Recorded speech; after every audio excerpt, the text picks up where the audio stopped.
허락하신 우리 이광재 의원님의 말씀을 박수로 모시겠습니다. 네, 고맙습니다. 제가 이제 청와대하고 국회의원하고 도지사하고 도지사 하기 전에는 동계올림픽을 유치하고 전 세계 많은 나라를 가봤습니다. 그래서 그런 경험을 가지고 주로 우리가 한번 법을 바꿔서 이 지방 정부가 중앙 정부 못지않게 한번 한국 경제의 주역이 돼보자 이런 얘기인데요. 그 얘기 하나 하고 또 하나는 코로나 이후에 우리가 앞으로 어떻게 살아갈 건가 두 가지 주제를 얘기해 드리겠습니다. 사람이 모이면 생각이 모이고 생각이 모이면 사상이 생기고 사상이 생기면 세상을 바꿀 수 있는 힘이 생깁니다. 저는 생각을 모으겠습니다. 첫 번째로 그냥 제가 7남매인데요. 옛날에 아버지 혼자 벌어도 먹고 살았는데 왜 요즘 젊은이는 맞벌이를 이렇게 해도 살기가 힘든 걸까요? 왜 이렇게 살기가 힘들까요? 첫 번째, 우리는 디지털 세상이 근본적으로 새로운 세상을 가져오고 있습니다. 고용과 일자리는 점점 더 불안해질 겁니다. 두 번째로 1901년도에 우리가 평균 수명이 40세였습니다. 1970년에 59세, 지금 85세. 앞으로 수명 120세 인간이 나오면은 도대체 60살에 정년을 하고 나면 60년 동안 뭘 먹고 살죠?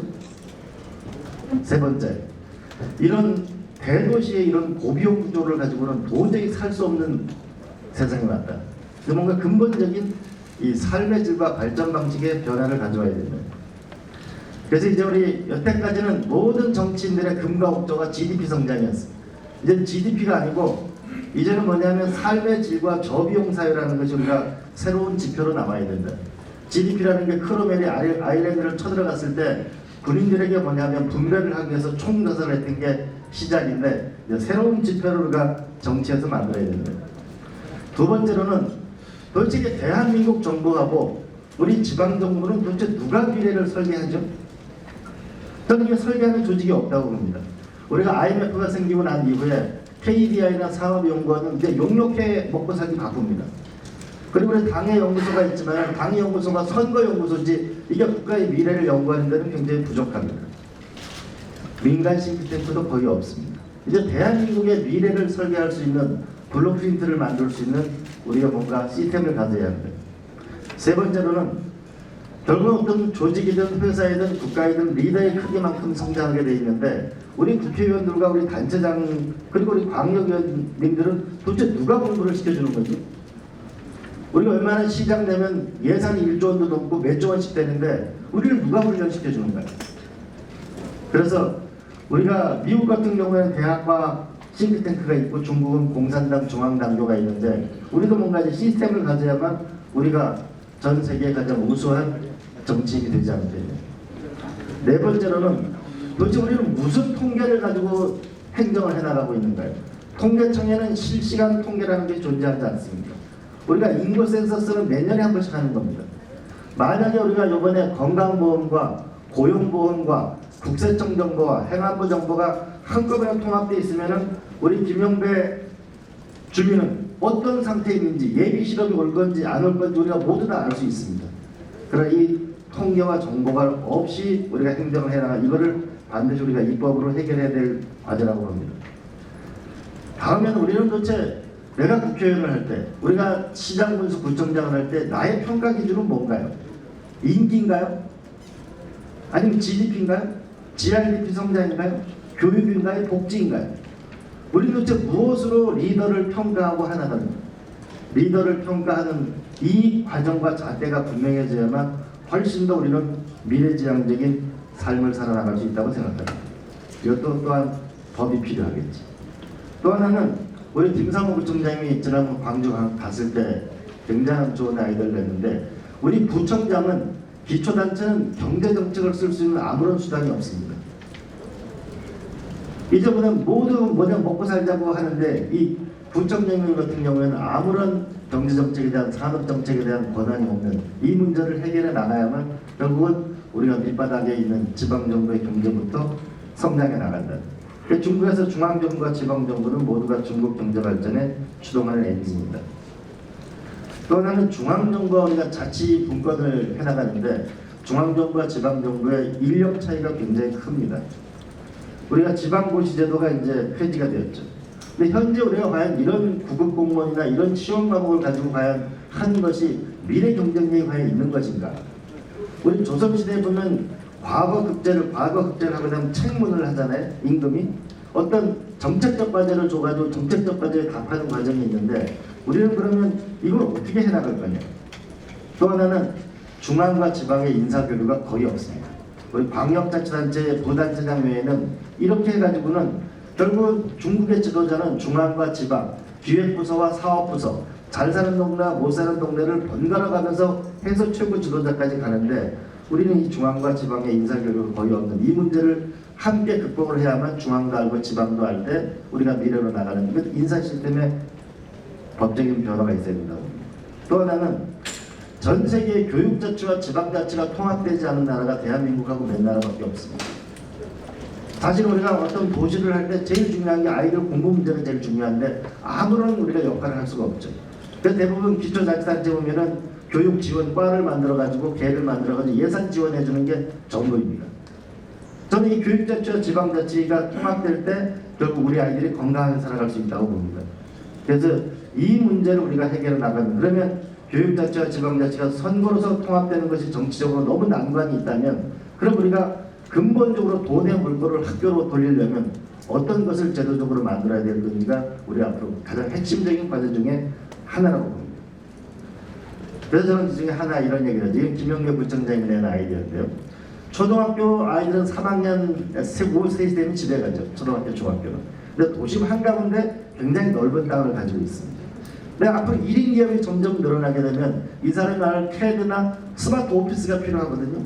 회의 시스템이 필요하고 그럼 어떻게 하느냐? 초등학교 운동장에 우리가 수영장을 만들어서 지하에 주민도 쓰고 학교 다닐 때는 학생들이 쓰고 거기에는 운동시설도 있고 스마트 오피스도 있고 우리가 위워크라는 걸 그렇게 비싸게 줄 일이 아니고 거기에 오피스도 있고 운동도 하고 문화도 하고 일도 할 수 있는 그래서 학생과 주민이 함께 쓸 수 있는 것으로 바꾸면 이건 대단히 미래지향적인 거라고 생각합니다. 이 부분에서 우리 김영재 부장님한테 아니 의원님한테 박수 한번 보내주시죠.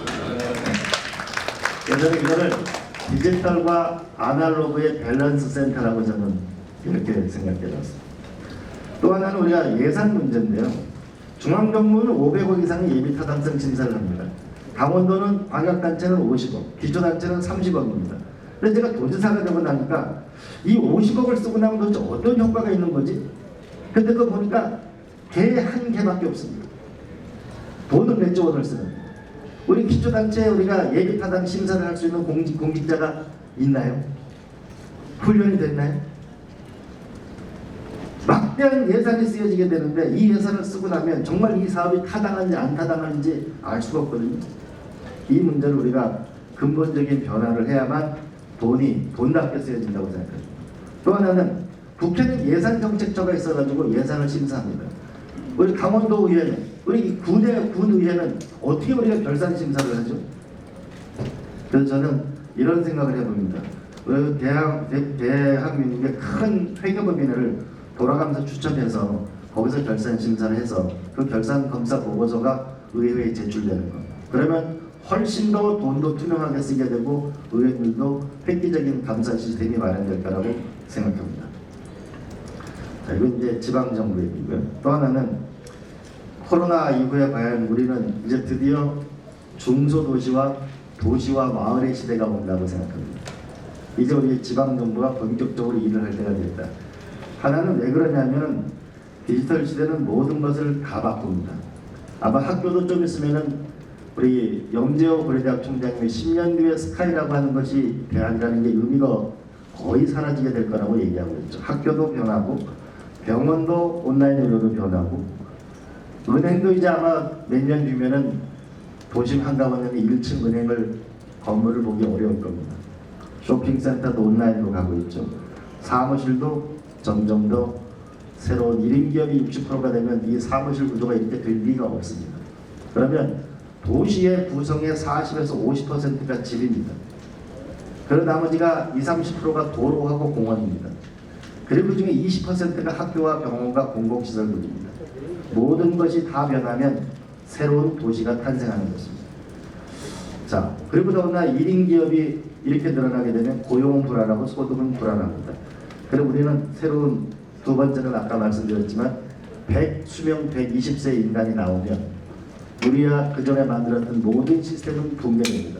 왜? 내가 60이나 65살에 정년을 하고 나면 그때부터 연금을 타서 대략 75세나 80이면 사망한다는 이 모든 사회 시스템 자체는 사라지게 되는 새로운 시스템을 요청하고 있는 거죠. 그리고 벌써 먹고 살 게 없는 거죠. 1인 기업이 오게 되면 점점 더 소득과 고용은 불안해지고 수명 120세 인간이 나오게 되면 세금 낼 사람은 점점 더 줄어들게 되고 세금 쓸 일이 점점 많아지게 됩니다. 65세 이상이 현재 GDP의 7.7%를 연간 의료비를 쓰고 있는데 미국 같은 경우에는 23%. 이 문제를 우리가 어떻게 해결할까요? 세 번째로는 고비용 사회. 우리가 지금 젊은이가 자기 집 하나를 마련하려면 평생을 걸어도 집 하나를 마련할 수가 없습니다. 우리가 자동차 하나만 예를 들어보겠습니다. 우리가 오늘 자동차를 타고 가는데 자동차는 100대가 존재하면 96대는 주차 상태에 있습니다. 왜냐하면 출근할 때 가져가고 퇴근할 때 가져가니까. 그런데 자동차 한 대를 유지하는데 자기가 깨어있는 시간에 2시간을 허비합니다. 차를 사야죠, 기름 넣어야죠, 세금 넣어야죠, 보험료 내야죠. 그리고 여기는 미세먼지의 30%를 만드는 게 오늘날 자동차예요.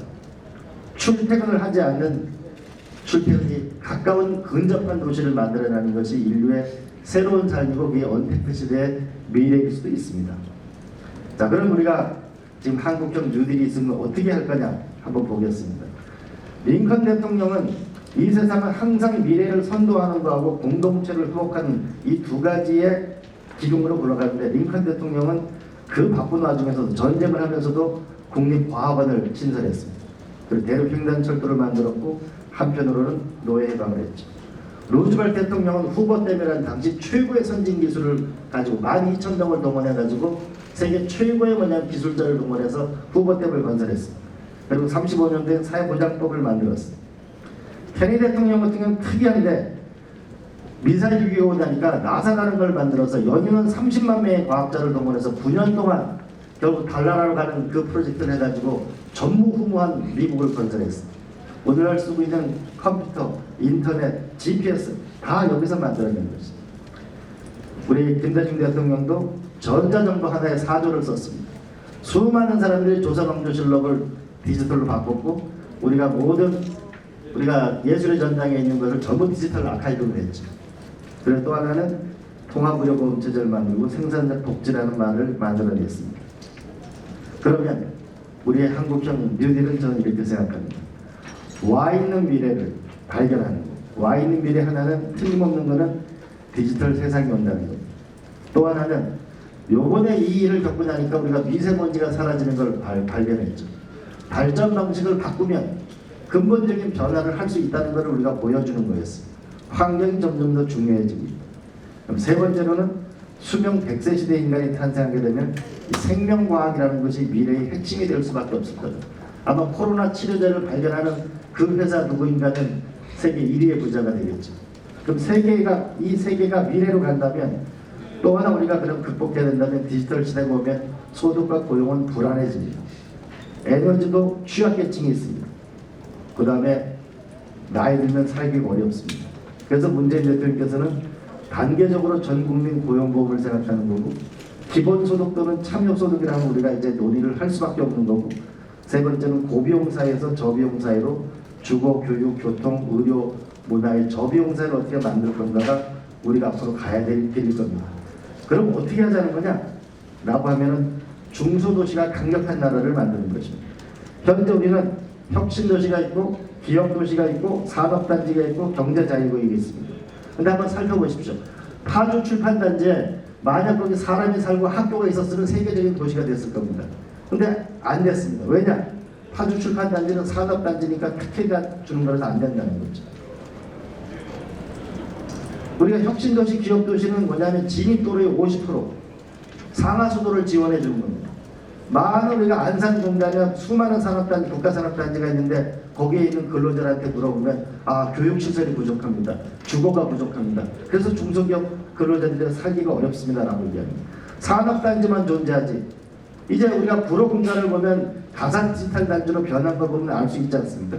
그럼 이제 혁신도시, 기업도시, 산업단지, 경제자금 이 모든 것이 일자리와 주거와 교육과 의료와 문화가 세트가 되는 직장과 주거가 일체형의 새로운 법을 통해서 만들어낼 때 우리의 도시는 훨씬 더 경쟁력 있는 도시로 탄생하게 될 것이죠. 이게 핵심 법안이라고 생각합니다.